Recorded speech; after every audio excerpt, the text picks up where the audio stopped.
Hello everybody, and today we're going to take a look at the new Proton Drive client. Now for any of you who've watched some of the recent reviews I've done in probably the last year of Proton, you're going to know that one of my biggest complaints is Proton Drive, which is a great offering on paper, but there were never any desktop clients until now. So they did release a Windows desktop client, so today I'm going to take a look at the Windows client, and I'm also going to explain why this is a big deal, and also where I guess I have less issues with Proton Drive and where I still have issues with Proton Drive, and so let's just dive into it.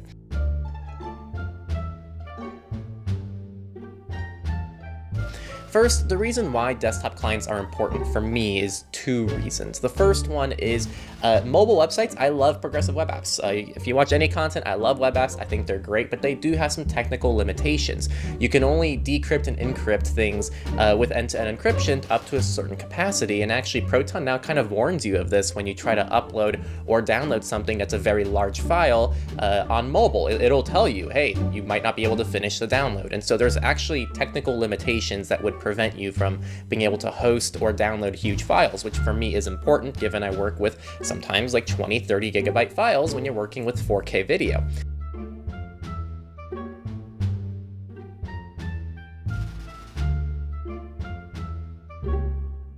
The second issue is you can't real-time on-demand sync. So actually right now you're looking at the screen here, and you can see how you can sync directly to your system all of your documents, so you can have more of a unified document system in place for all of your devices, or maybe just one device, but either way you can pretty much synchronize the cloud to your device. So this is kind of the second use case, which is also important for me from a production workflow and just to make sure I stay organized, and this actually solves it. Now, I do already have an issue before I even bring up anything else in this review slash first look, and it's that I actually had to find a VM solution for this because there's no ARM64 support. You know, pretty nitpicky, not a lot of people are running ARM64 only, so I know I'm kind of in a unique situation here, but it would have been nice to see a native ARM64 client so I wouldn't have to find some crazy solution to make this work.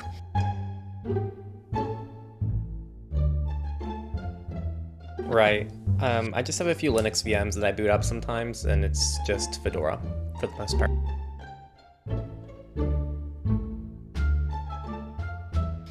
I also wish that there were other clients instead of just Windows. Linux would have been nice, as well as Mac OS. There already are mobile clients as far as I know, and so you are kind of limited to one out of the three desktop situations. So let's go ahead and dive into this. So the first thing you're going to see when you boot up Proton Drive is it's going to ask you to log into your Proton account. And I already did that, so I can avoid having to blur things, because I hate blurring things. It's like the worst and most time-consuming process of video editing. It's terrible. Oh, wait, you serious? Let me laugh even harder.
Oh, so apparently I'm out of date. Okay, so it doesn't look like there's anything major here. I just wanted to make sure there wasn't anything I'm missing while I'm recording this, but just so you know, I am slightly on 2 versions out of date, so if there's anything I said or that I do say that is incorrect or is not seen on your version, it's probably because of that.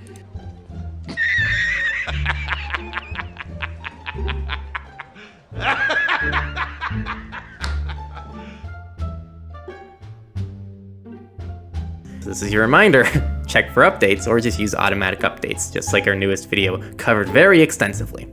The fixes could be as simple as running software updates or just using non-default passwords. Auto updates, use them. No matter what kind of user you are, turn on automatic updates. Seriously, they're so important. As always, the lesson here is to stay updated. Henry always harps on auto updates, and I'm with him on that. Stay updated, it's really important. But when it comes to my thoughts, I think this is great. This is a great step in the right direction for Proton. It was insane to me, like it's still insane to me that they ever released Proton Drive without desktop clients.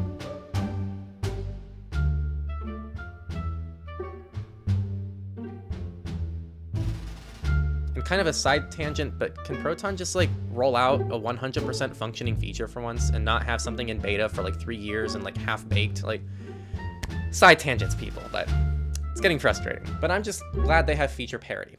Proton, please take notes on like literally anything that you produce. In news that I'm like, wow, finally, Proton has finally released Proton Calendar for iPhone out of beta. So this is good. I actually haven't tested it yet, but Nate has. Apparently there's no widget, which is like, what? Like, why would you not have a calendar widget? But there is one on Android, and their Proton VPN on iOS still uses the ancient widget system that you have to like swipe over to use. So I think it's cool. I'm excited. I should be happy about this, especially as someone who uses Proton Calendar, but I'm like, come on, it's like not hard to just add a widget. It's a big deal. I wish I was here last week to share my thoughts on Proton Drive leaving beta. I'm sure they would have just been so positive, and you would have had nothing but good things to say. Oh, absolutely. It's still such a feature-packed experience on all devices that is truly usable. I love how usable my 2 terabytes of storage on Proton Drive is. I will say they did, I'm told they finally added folder sharing, which I remember I was really annoyed at not having that at the beginning. Wow. Big steps. Glad it's out of beta. That is a big step. I know. I'm just waiting for like anything that's used. Like, there's no desktop. I need desktop. Like, yeah. you can't even sync it like with local files. There's no iOS I need app. desktop, Or is it- especially. That's terrible. Like, Yeah. I agree. All right. We already covered that last week. I had to get my thought in at some point on that. In fact, it's still insane that they don't have macOS and Linux clients. For Proton to release literally just a web client and then slowly roll out mobile clients, and then finally we get a Windows client, it's like, okay, one day we're gonna get everything. And by then, who knows what'll happen. So Hit my bell. I want a potty. I want a cookie. I want to stay up. I want me. Mine. Now. now that Proton Drive is actually kind of usable, I can actually somewhat recommend it to all of you. So I would definitely go ahead and check out that in the description. If you purchase anything through there, it does benefit the channel almost for free, and it won't cost you anything. And so it's double beneficial for both of us, which is awesome. Fuck off. I'll see you all next time on Techlore. If you have any questions, leave them below. If I got anything wrong, leave it below. Oh, wait, you serious? Let me laugh even harder.